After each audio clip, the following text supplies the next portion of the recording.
I thought I was right too, but it really does make a difference for me. So, Did you go to the Good Feet store? yes, I did. I really did not want to do anything. And when it was a birthday. You could make a commercial. It was my one and only. Yeah, you could make a commercial. Oh my word. I'm like, and at first I'm It'd be a testimony. this doesn't even do nothing for me. But I've been raising them and then what I'm doing with them.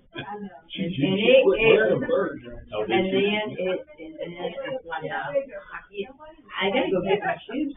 Yeah. But doesn't it look different? So I think it was worth it in the big picture. We'll get it. The B in the middle. That's right, you got to be, that's what I did. Good vibration. Cause it's the way. On one side, that's the big bigger. Right. You know, there were, They don't let you just got 1 9 and 1 12. there used to be places that would do that. I don't think anybody does it anymore. Well, I think that boat is fun. That's the new. I don't have a shoe that I can fit in line. Okay. Oh, that's it. Look different. But they're different. Yeah. My shoes like $300. Well, these things, I don't even want to tell you what they're About $300. almost, but not quite. Yeah. But I did buy the arts that went in it. But I couldn't believe it when we walked out. But we didn't get it Oh, considered. they did. Hey, Lee, yeah. Yeah, but ours is one, Did you switch your classes again? With you. I don't know how to go downstairs. You don't have No, a- that's a long time since I've What been class there. are you in next week? The one you are. March? Then you're gonna be downstairs. You're gonna be downstairs. I know. Yeah. Are you gonna be in March? Yeah, me too. Me three. All right. Copies.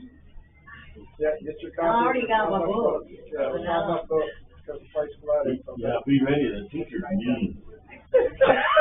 Now, they not teaching the first week.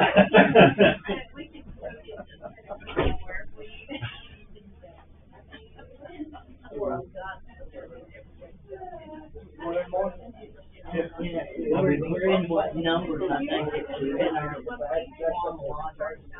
So I'm all into that. You're at numbers? Big news. Then we're in big news. You found out why it's named that, didn't you? Because they number the They people. number everything. No kidding. But I haven't really enjoyed it.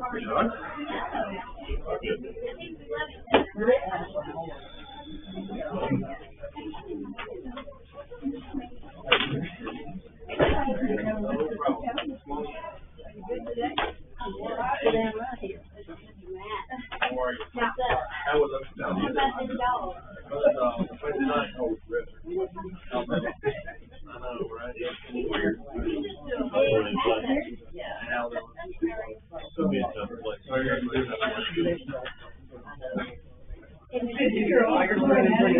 Yeah, they are. So far, so they don't fall down. Like some, they get to the, I know where warm. Yeah. Yeah. Go for Yeah. It happens. It happens. Not this year, this is good. You gotta pay attention all the time.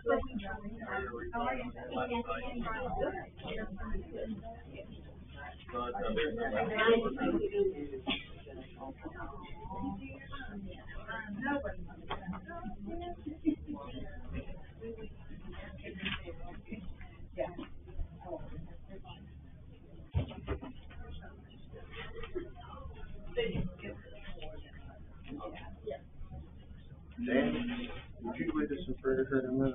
Sure, thanks, sir.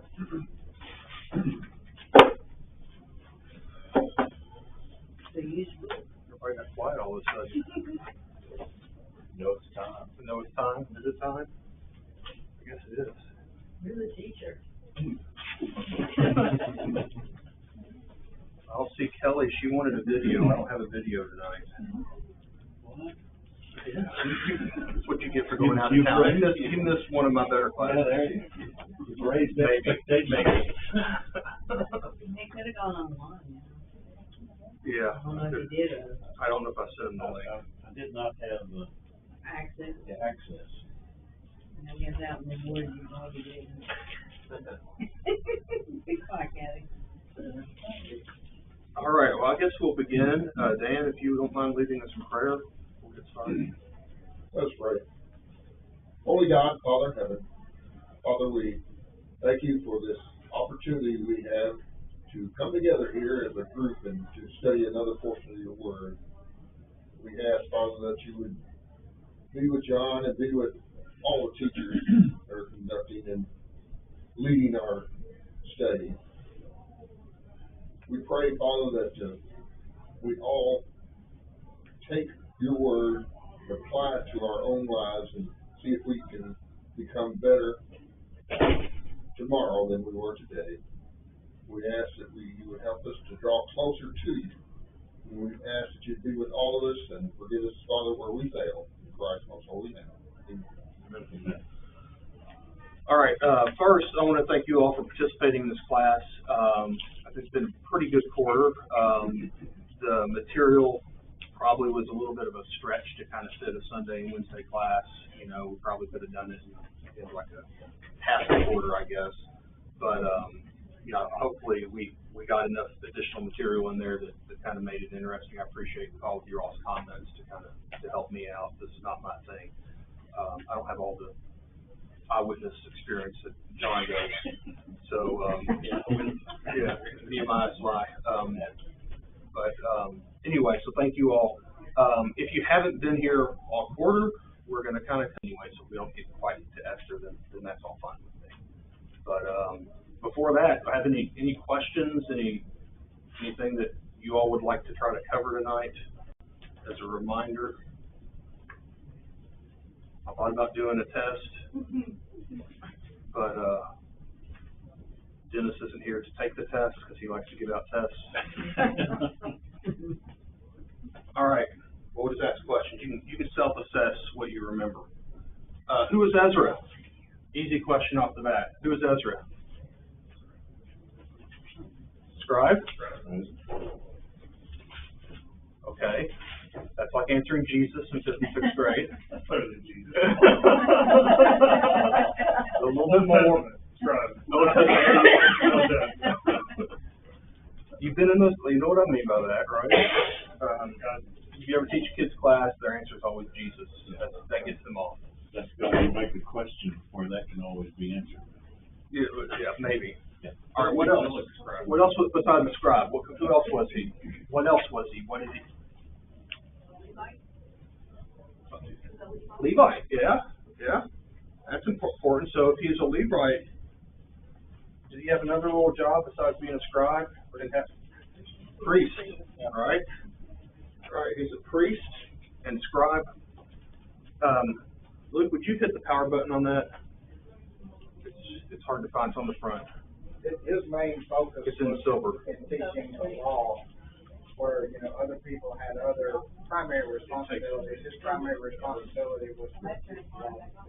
Yeah, so he came to teach the law, and it's right where he's done this. Yeah, right there.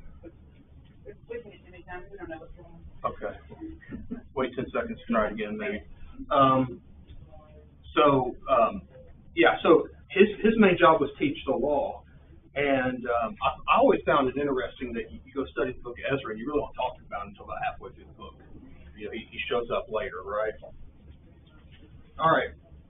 Question number 2. He might have also had a minor position in the Persian government. He went off. He might have had a minor position in the Persian government because obviously, if he wrote this book, he probably had access to the Persian archives to be able to document some of the history and the things that you don't see him in, right? Some of the letters that went back and forth, so he had access to those somehow. Yeah, that's a good point. Real good point. All right, second question. Next question. I'll just say next because I don't have numbers on these. Who issued the decree allowing the Jews to return at the beginning of Ezra? Cyrus. Okay. So who was he? Who was Cyrus? King of Persia, right? So we see God working through the king of Persia at the beginning of Ezra. Remember, Ezra, Nehemiah, Esther. Esther really is before Nehemiah from a chronology perspective. All right. King Cyrus of Persia. All right, these are easy questions. Who led the first group of exiles back to Jerusalem?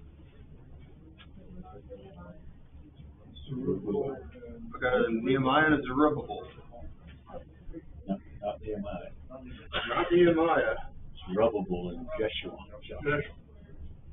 And Jeshua? Yeah. All right. I have Zerubbabel. One of his main goals was to rebuild the temple. Yes.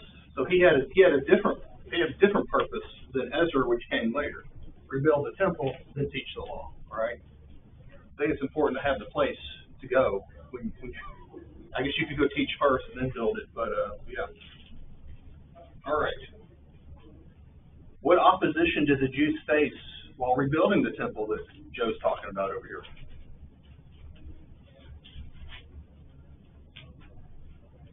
This is the Cliff Notes version review. They faced opposition from those in Samaria, Tobiah, Sanballat, all around, the people around them. Yeah, so they had within and without, all right? Yeah. So I kind of call it local adversaries, which could be the neighbors or people within. And they also wrote letters to the Persian kings. Were they nice letters? They did not want to see the Jews come back to prominence or position in the land. They opposed them as a threat. Yeah, they saw them as a threat, which is I found pretty interesting. But how many people went back the first time? I don't think I put this question here as a bonus question. How many people went back? All these people. All those people. So that was going to be on your test. Just spell them all correctly. All the names had to be spelled correctly. They named slaves or servants in addition to that. So it's about 50,000 people. Yeah, they're about a good sized small town of people went back, right? All right. Why did Ezra return? Half answered this earlier.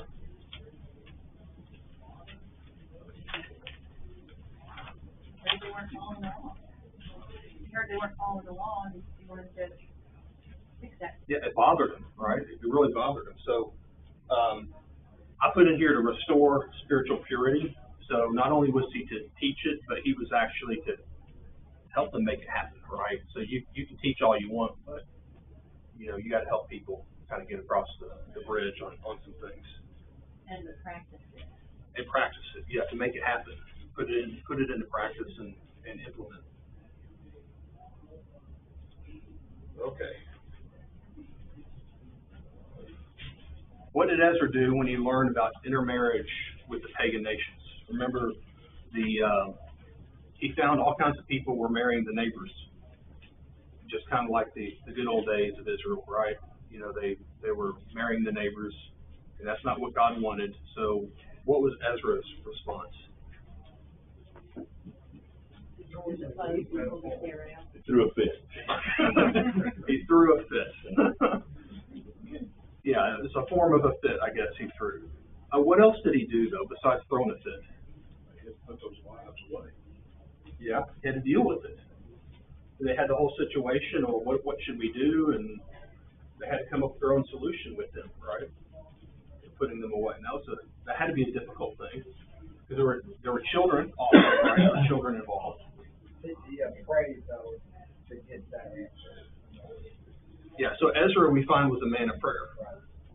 And so think about the things that, we learn from these spiritual leaders, and what we need to be doing today is, we need to teach the law, help others follow the law.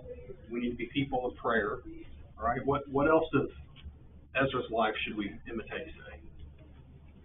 Ezra 7 and verse 10, that he prepared his heart to seek the law of the Lord and to do it. And then we see what he did after that, to teach the statutes and ordinances in Israel. We need to be the type of people who seek God's law for ourselves, apply it to our own lives, and then try to teach others what God wants to do. There's an order to requires some preparation, right? You know, you can't go teach and implement and do without preparing, right? John, I think he also, if I remembered, he made a covenant with the people and God, to make a covenant with God about this marriage. Didn't he? About the marriages? Yeah. It says. There was that event toward the end, I call it an event. It's been a few weeks since I've read this. Yeah, I just saw it, 10:3. Make a covenant with their God, Yeah. lay off those wives and those, so, you know. He involved some of the people that had intermarried in that decision, if my memory's correct. And so that's kind of like, they're deciding to put their wives away, basically. Well, he put some teeth in it too, because he basically called an assembly and said if anybody didn't show up for this assembly, they were gonna forfeit their property and they would be excluded from the congregation of the people. And then he had them take an oath to, put away their wives and repent of that. Was it a good day for a picnic? It would have been an uncomfortable day. There's a little weather problem, right? Yeah. All right, so I had added pray in here. Towards close, he fasted. We see fasting quite frequently in the Old Testament. And he also prayed. He's a man of prayer. He pulled the hair out of his head. Yeah, I didn't. So you know, I did not apply. Put every answer to the question on here. I put some answers. Otherwise, we could just read the slides, right? All right. What was the response of the people to Ezra's reforms?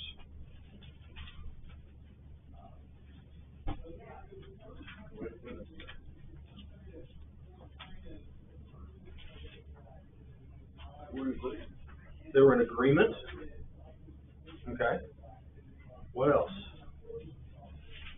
That they went with them, and then they said them to put away our wives.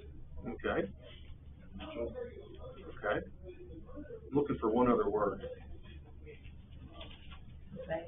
Repented. Repented or in confess. I put confess in my answer, so that's the correct answer.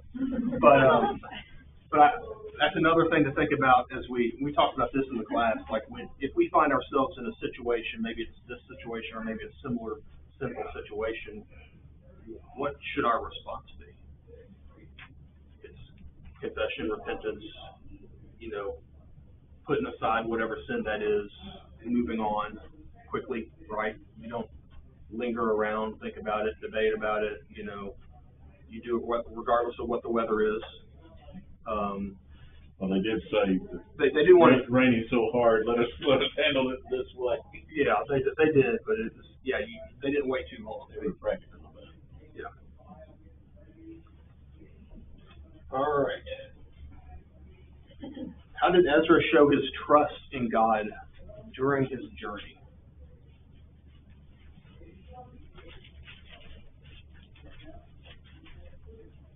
he refused a military escort. He decided to go it alone with just his people and the things that he was taking with him. You think you would need a military escort? Going through hostile territory for 1,500 miles. Yeah. It's a long hike, and you're carrying probably or quite a bit with you. You have a lot of supplies, maybe on carts, animals, whatever. Here that he fasted and prayed. Pattern, right? He fasted and prayed.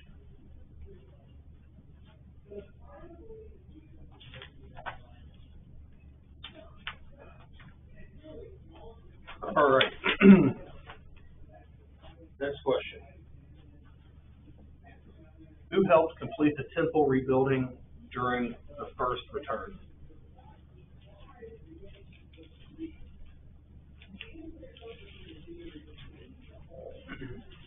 And I'll tell you, I don't directly answer this question in my answer. If I give you a little extra something. But who all helped? Well, the Persian government supplied money for the treasury and wood and other things that they needed for the rebuilding. Money and supplies, money for workers, and some money for supplies and workers as well, right? Anything else?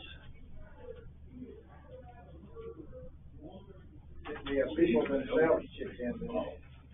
I'm sorry? The people themselves chipped in as far as labor. Yeah. Individuals contributed, and Even the elders did. yeah, verse 14 of chapter 6, and the elders of the Jews built and prospered through the prophesying of Haggai the prophet and Zechariah the son of Iddo. So the elders helped build, and then I also have in here that, you know, we have a connection to these prophets, right? So these are the contemporary prophets that we have during the time of Ezra. So if you study those other writings around those prophets, it's another connection piece in here. We didn't get into those books much, but they were contemporaries. I think John had a good slide on that, the chart that showed all that. All right. We've got another king involved here. Which king allowed Ezra to return?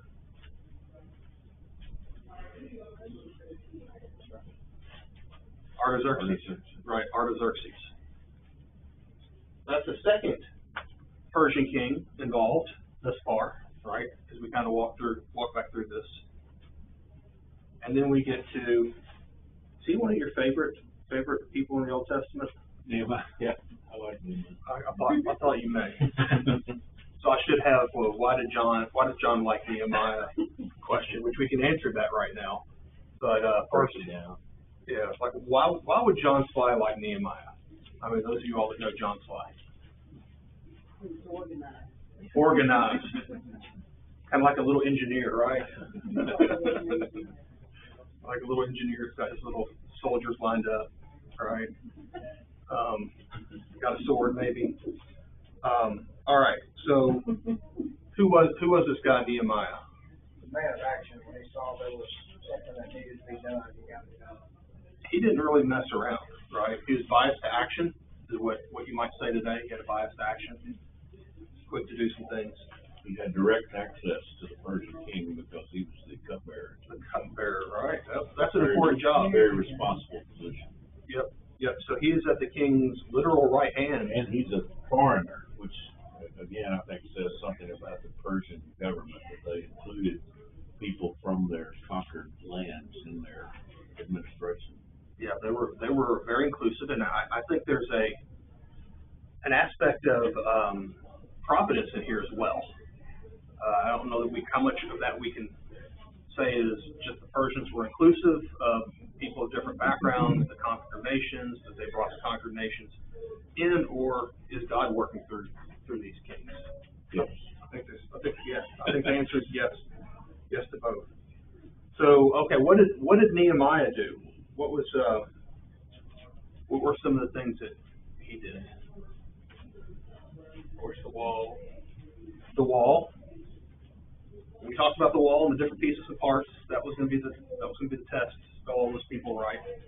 Dates and who built which part of the wall. Right. It's in there for a reason.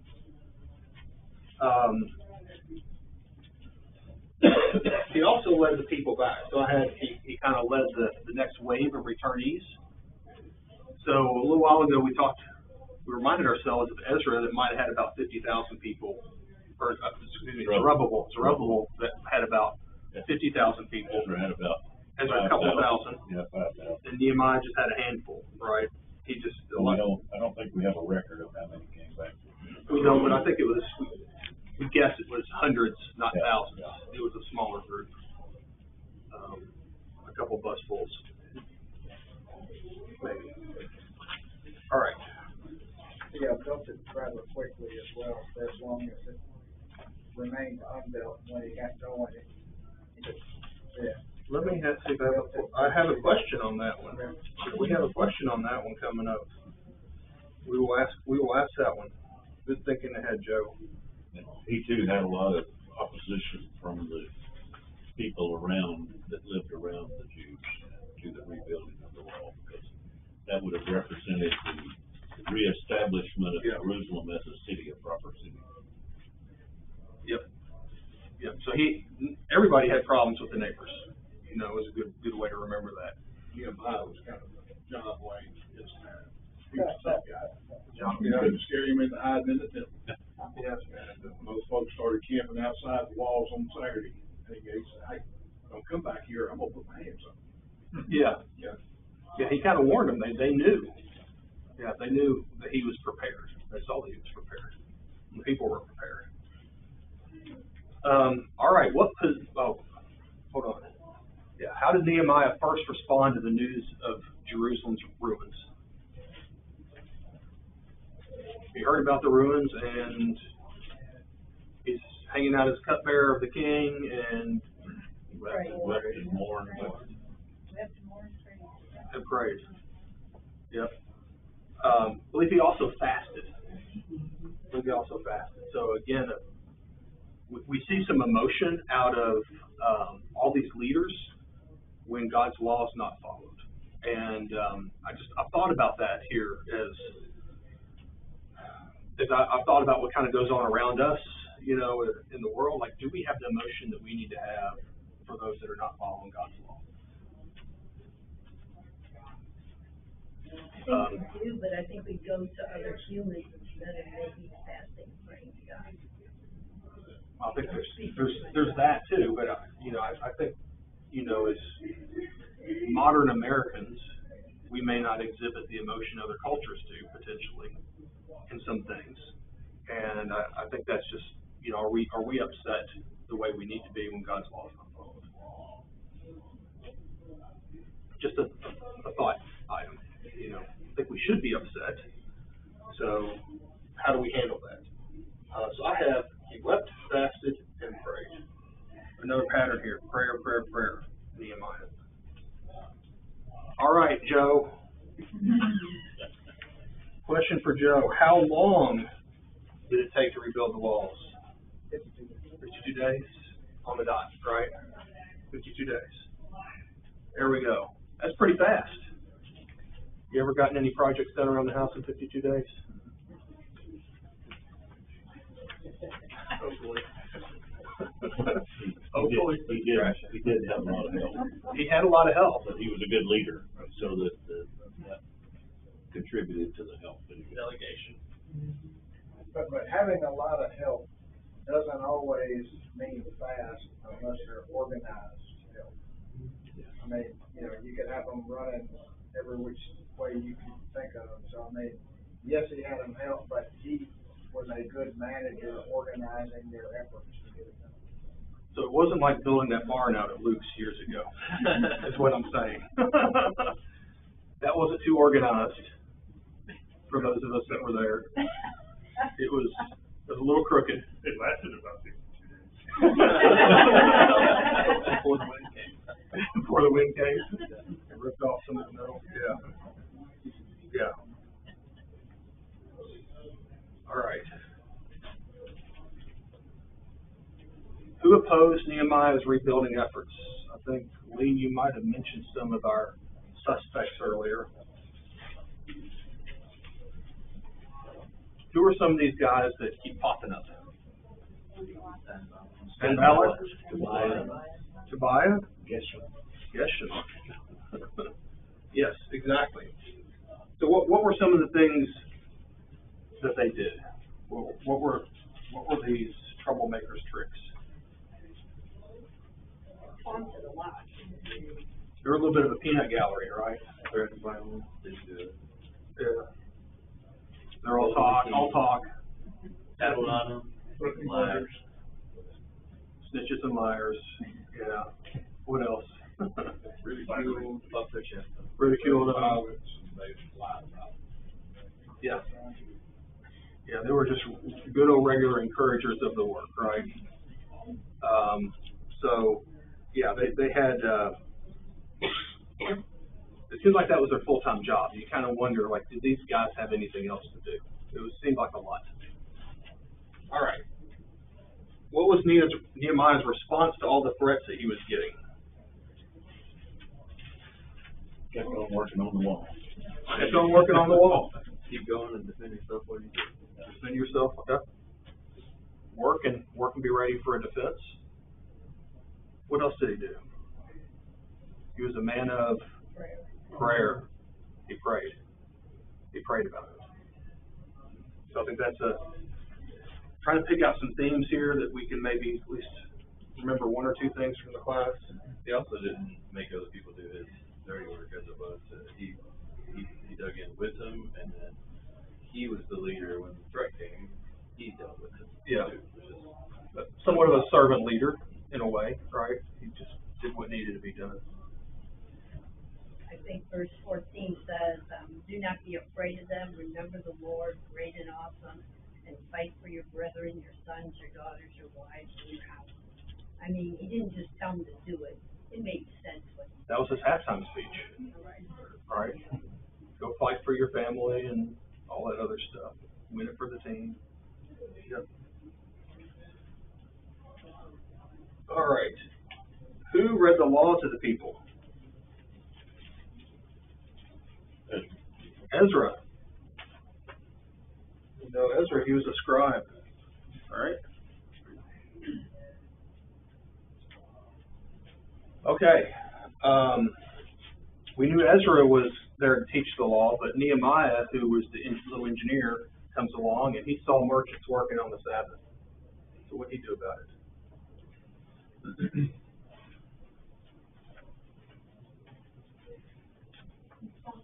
Shut them down. Shut them down. And close the gates and close the city up. We didn't let them camp outside. Good thing they had walls and gates, right? He used them. He just finished I'm going to shut you out. I heard something else over here. See the guy they pulled that hair, he pulled that hair out. He pulled hair out of somebody. Yeah, I do think he did have a little, he put hands on somebody. That stuck with me. Yeah, I'm not saying you should do that today. If somebody doesn't follow the law, that might be a little bit. Yeah, that might be a little bit too far, maybe. But he was in a different position, I will say, than we might be. So he also kind of rebuked them. Not only did he pull their hair out, I guess, like that's a form of rebuke or abuse. But that was over the problem of intermarriage again in another chapter of Nehemiah. It says that I confronted them and cursed them and beat some of them and pulled out their hair, and I made them take an oath saying, "You shall not give your daughter to their sons, or take their daughter to your sons." yeah, it's a good scolding and a whipping, I guess. as part of that leadership, he obviously dealt with his people properly. He led his people, but then he dealt with the outside people as well. He got rid of the merchants. Then, leave. Yeah. Literally made it difficult for people to make it hard on his people. So he went a step further and didn't just correct the behavior of his own people. He cared for, he shepherded people around him. He had a physical leadership role and a spiritual leadership role here. And I don't know that was emphasized enough maybe in kind of my classes on this, but we focus more on the physical things he did. But he clearly had a spiritual role and was a spiritual leader by fasting and praying all the time and enforcing the Sabbath laws or the laws to be followed. Okay. On cue, how did Nehemiah respond to corruption amongst the leaders? He dealt with the leaders too, right? It wasn't just the random people, the neighbors. Well, the high priest had moved Tobiah into the temple. And, basically, Nehemiah threw all his stuff out, cleansed the room, put it back to its original use. And I don't know what he said to the high priest, but he probably had some words with him about what he was doing. Probably similar to the way he did with someone else, right? This seems to have occurred when Nehemiah went back to Persia for a time, because he went back to Persia for a number of years and then came back and found a surprise. Found a lot of things gone wrong in those years he was gone. Yeah, I agree with that. It did seem like he kind of came back to some surprises. I don't know how long he was gone, but yeah, for some period. You wouldn't just go travel 4 months and stay there for a weekend. All right. What was Nehemiah's final prayer? Remember me. So what would your final prayer be? don't have to answer that out loud. This application to today, what would your final prayer be? He prayed that prayer more than once to remember me. Yeah. What do you want to be remembered for? The good things he's done. The good that he did. The good that he did. Yep. Again, Nehemiah was very prayerful. He quickly sought God. He wanted to follow the law, and he wanted to be remembered, I think, for the right things. All right, I made it to Esther. Some Esther questions. As far as Ezra and Nehemiah, was there anything else that you all had from your studies and memories that you'd like to kind of share or ask any questions about? Just a comment. We said several times that basically Nehemiah is the last historical record of the Old Testament. Mm-hmm.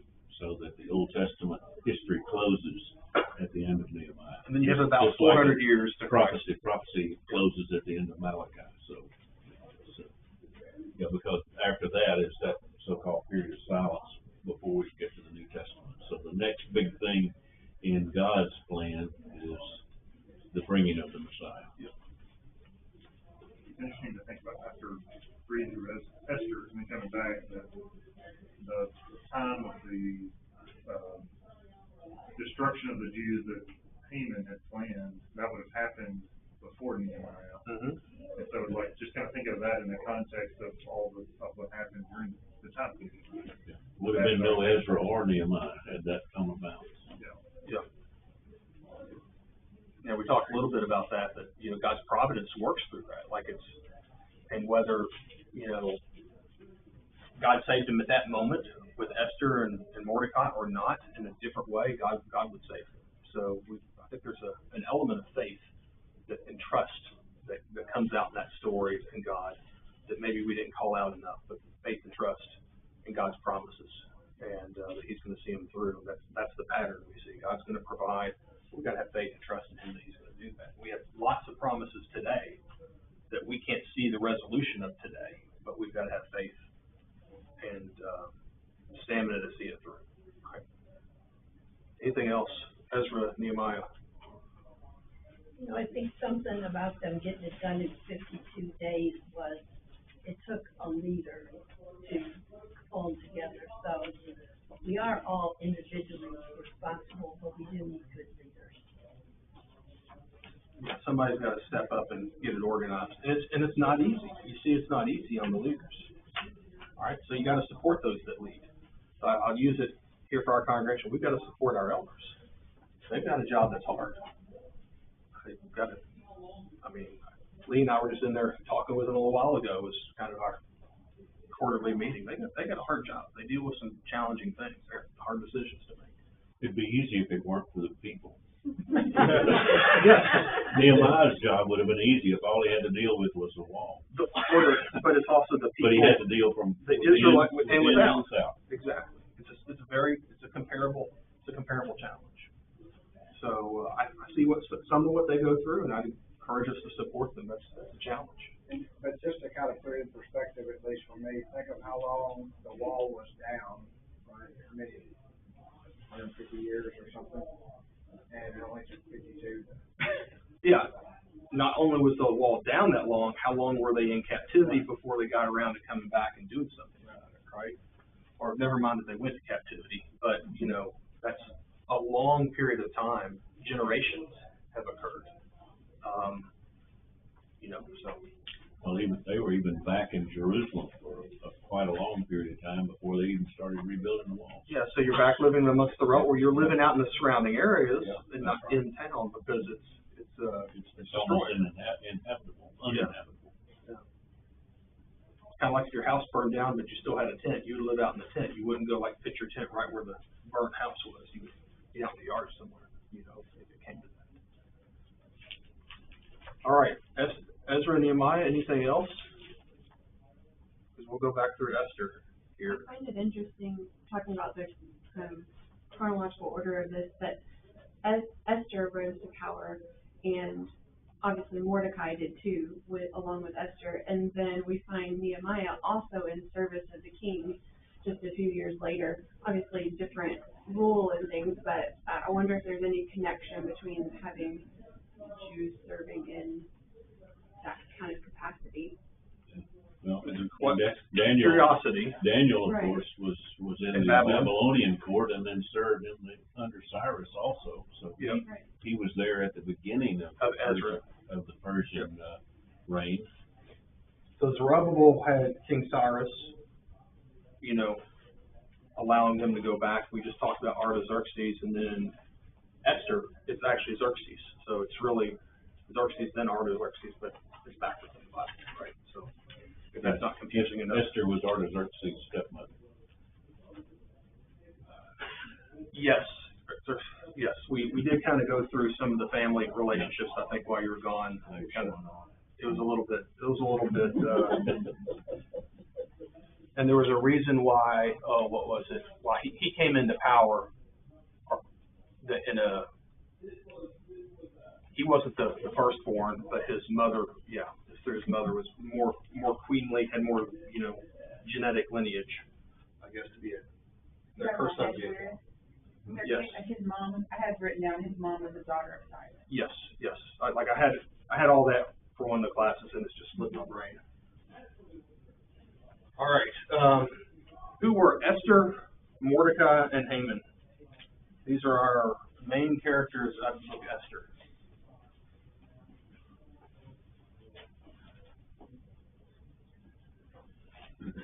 This is 3 questions in one. Esther and Mordecai were Jews living in Persia, and Haman was basically an Amalekite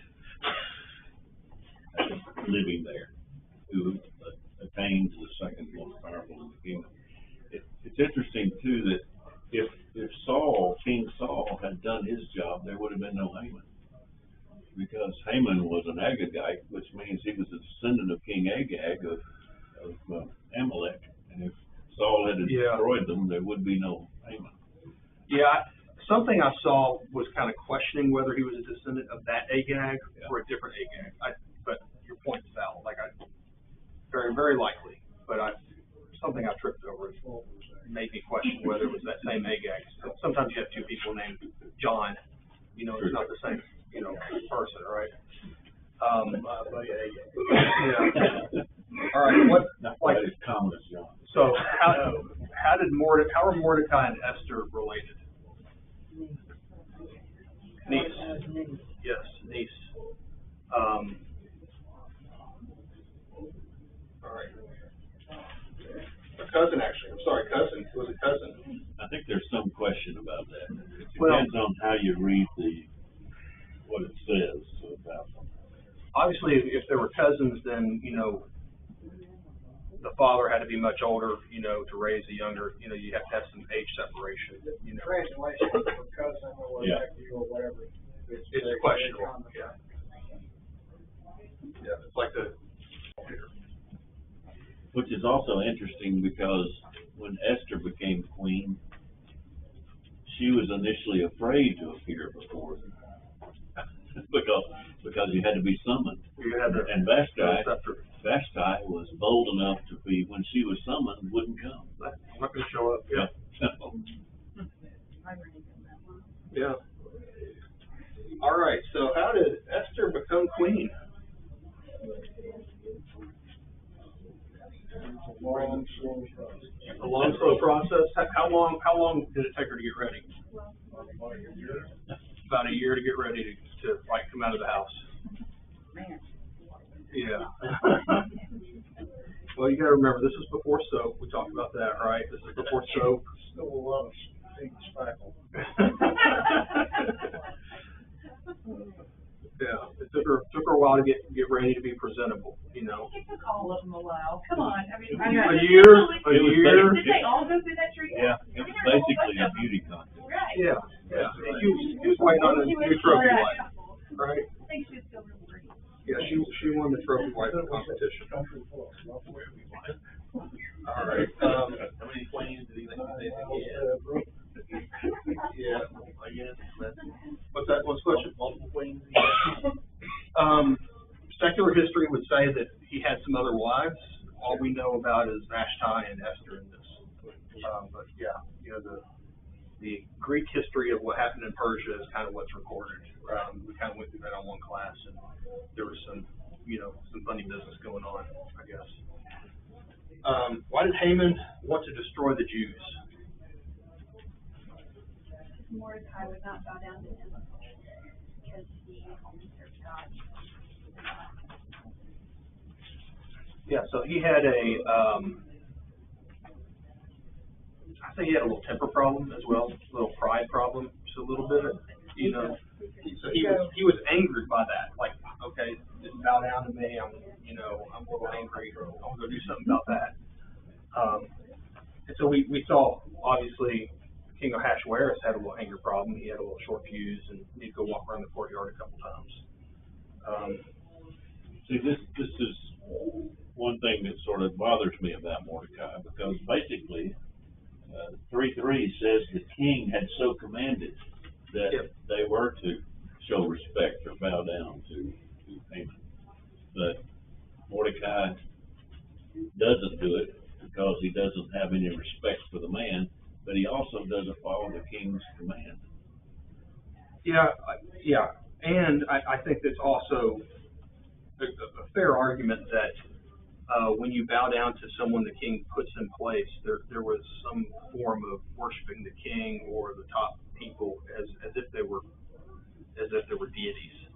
So there's that thought as well. So I wasn't there, I don't know, but yeah, I understand your issue with Mordecai. I know you have something against him. Just make that clear. No, I'm not against him. I have questions about him. You're questioning him. Yeah, I'm questioning him. All right. Well, thank you all for a good class. I appreciate it. Thank you, Jesus.